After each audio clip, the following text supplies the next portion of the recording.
Hi, it's Micah. So today I wanted to get into the Standout decks of 2022. These are just going to be indie because I'm going to do a separate mass market.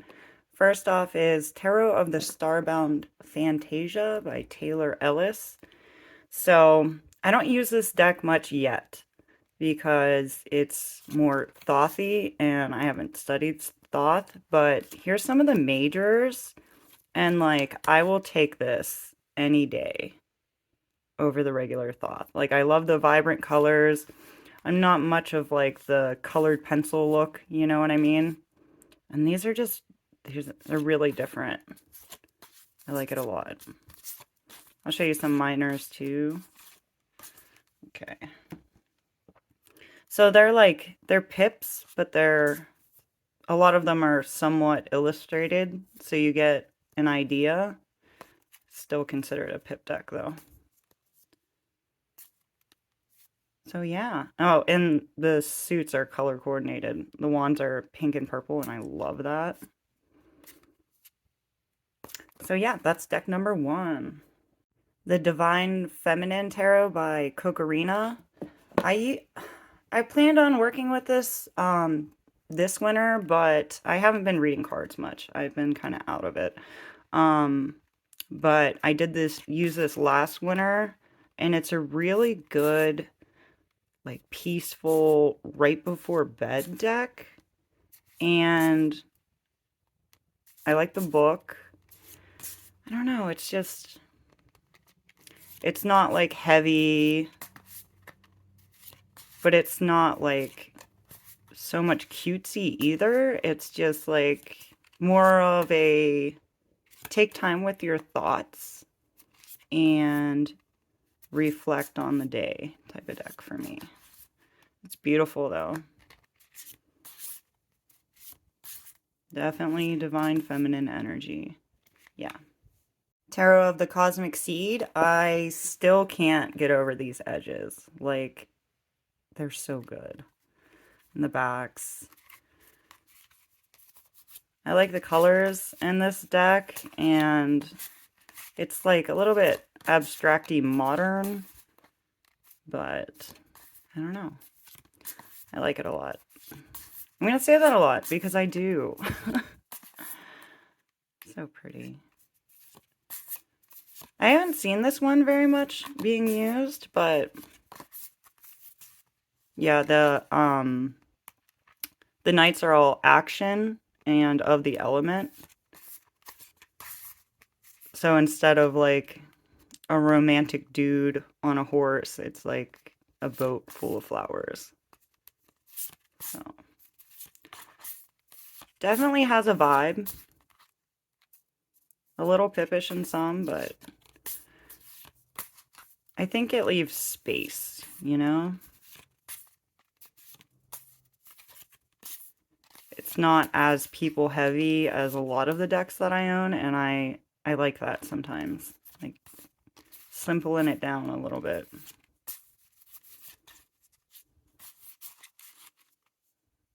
The Crimson Eye Tarot.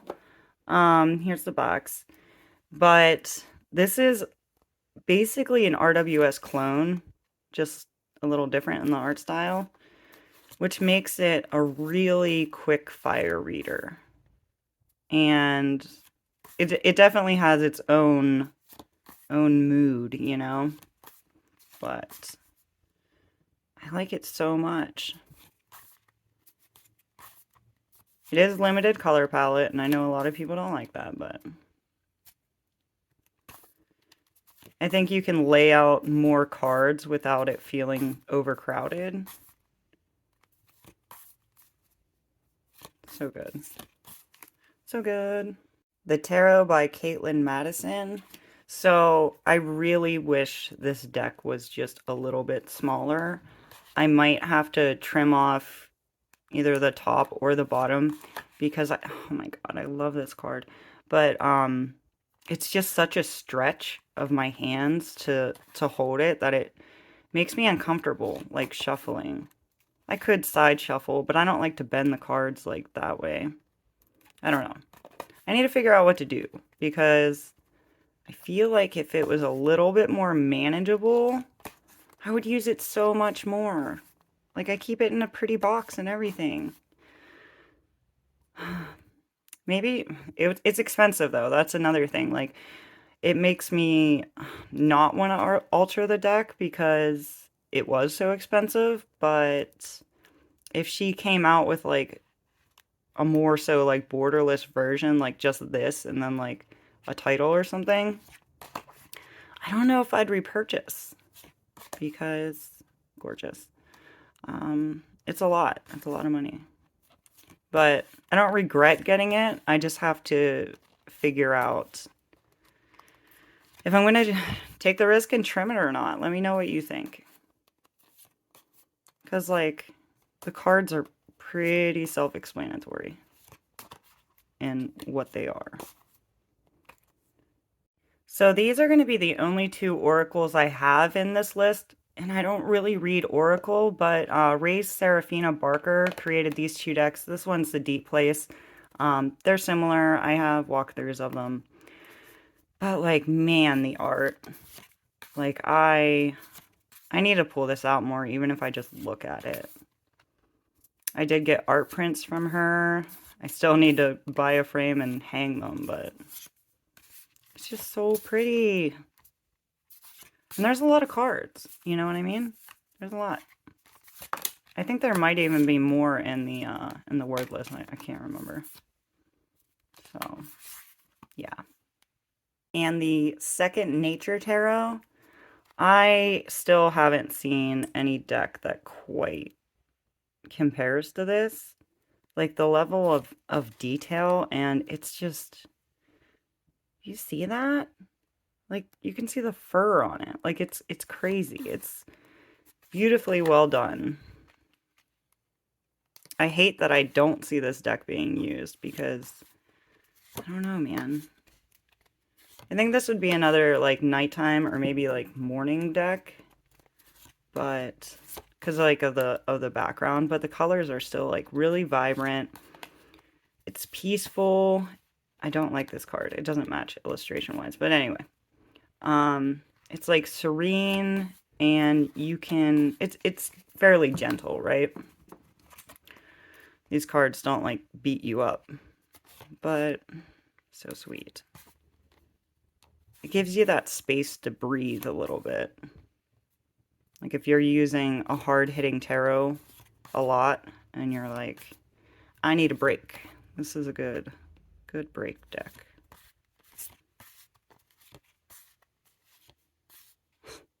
Look at him for the Hierophant. I mean, isn't that such a more pleasing card than like the traditional one? Like he wants to give you that knowledge, but he could possibly be hoarding it slightly, but he looks a lot more welcoming than the Pope. Like the Pope's like intimidating. So the Super Linaris, this is the linen edition, which I think it was like 26 bucks or something, which is crazy for an indie deck. This one got me by surprise. I never bought like the original with like the gold, pink, or shiny edges, but I seen this for cheap and I was like, okay. And it was from the creator, like it's not a knockoff or anything. It's good cardstock.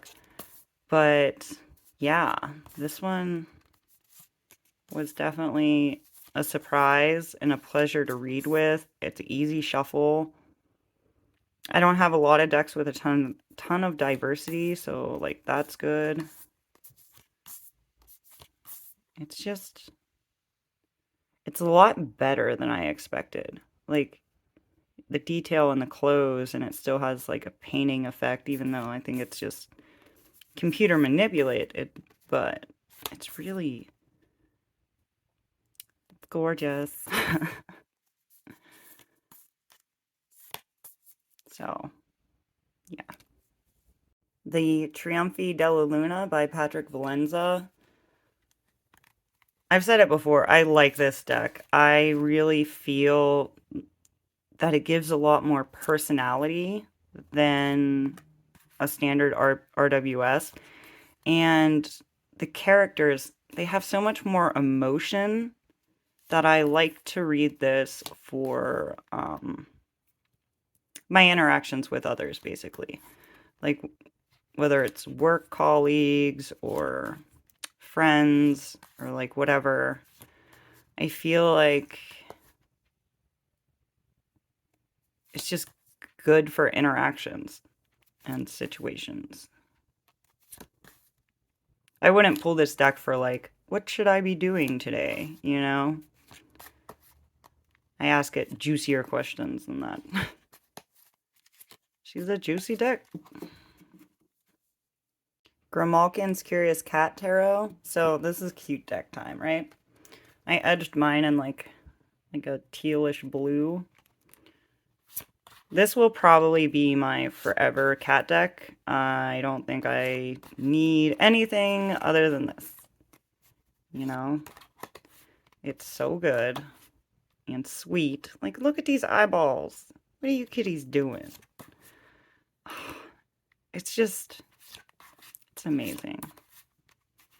Again, I don't see a lot of people talking about this deck, but I think it's fabulous. I think it's well thought out. I think the art's definitely not boring, but it's also not, I wouldn't consider it overly stimulating either. It's just cute. I don't like this card though. But yeah. So this is an extra Grimalkin card.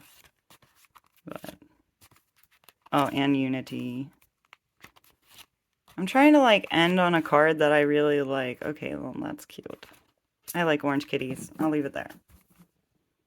Okay, for Hawksa by the same artist as the cats, MJ Colony. Here's the backs. I edged it in this like brick red. I immediately bought this deck when I discovered it. And I really, really worked with her for a good chunk of time this past year. I need to start again. I'm picking up after a some downtime in my life that I guess I needed. So it's just so pretty. I think, you know? I know a lot of people aren't necessarily a fan of the art style, but I think as a deck, it's cohesive and it gets the point across and is easy to read with. The only thing that throws me off a little bit is that it's all females. So the page, knight, king, queen are all females, which is fine. But that was like a little hurdle I had to get over a little bit. This card, this Three of Swords, like wow. Like they cut off her wings, dude. Crazy. So yeah, very pretty. And I think, is it only for the majors? Okay, yeah. So it's only for the majors, but they give you like prompt questions for each of them. The devil, what tempts you into a situation that may be less than desirable? You know, and I like when decks do that. Even if it's just like one question. That's what I like about the Moonchild too. So the Moonchild Tarot, I really like the book. I like that there's keywords, journal prompts or questions, and about the card. I do not think I need to get the new darker version of this deck, because it seems like they only changed some of the cards. Like there's repeats of this one. So I think I'm good. But like this death card is beautiful. I wanted to buy a print, but they're kind of pricey, man. When I first got this, I just dove in head first. Some of the cards don't read the way that I usually read certain cards, but it's okay. overall, when I use this, I enjoy the experience. Um, I mean, yeah, we've all seen it. So the She-Wolf Tarot, I bought this used. The newer version's different. And man, did I really try with this deck. I used it every day, read from the book every day, but it's so different, and the book talks about like planets and astrology so much, and I think it's has some thoth that I don't know yet because I haven't studied it. So I would get repeat cards and be like, I still don't remember what the guidebook says. So that might be another, I might dive back in again this summer because I think it's beautiful, and maybe I'll just decide to read with it the way that I read, you know? Just because the book's written the way it is doesn't mean I still can't use it as a standard deck. And maybe make up my own associations. I mean, that'd be cool. It's just so pretty. Ah. And the Metamus Tarot by Carrie Krogstad. This deck, I seen it and I was like, mine. So, it does element, zodiac, light, shadow, card meaning, but it really focuses on, like, so it comes with a Tree of Life card, so it dives deeper into, and deacons, it dives deeper into astrology and all that good stuff that I really don't know that much about, but for people that do, it's worth checking out, see if you agree with the opinions. It's gold edged, pretty backs, and yeah, I love the textures in this deck. Like, can you see all that? This might be my favorite collage deck. Like, it's so crisp and clear, and I love the use of the color. See that salamander in the background? It's just, yeah. It pops, and at the same time is like muted. And I love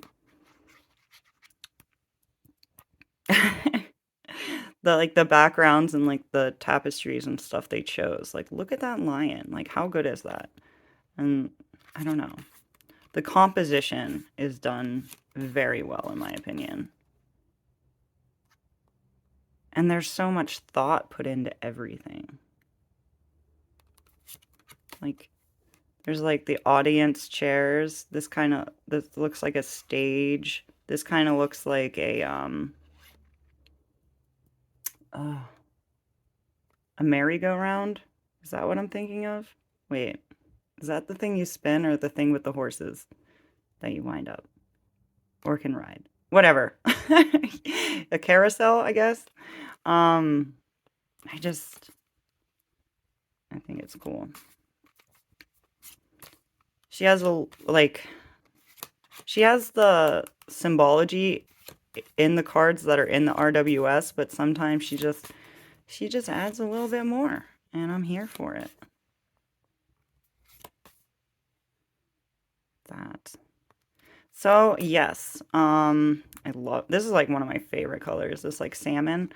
Um, yeah, sorry I haven't posted in so long. I plan on posting again soon. Maybe I'll double film today because I have the energy to. I keep saying, yeah, I plan on doing the top 10 mass market decks, so you can see what I like mass market wise in that one. All right, thank you so much for hanging out with me. Have a great new year. Hope your holiday was bearable at least, if not fabulous. All right, I will see you again soon. Thank you.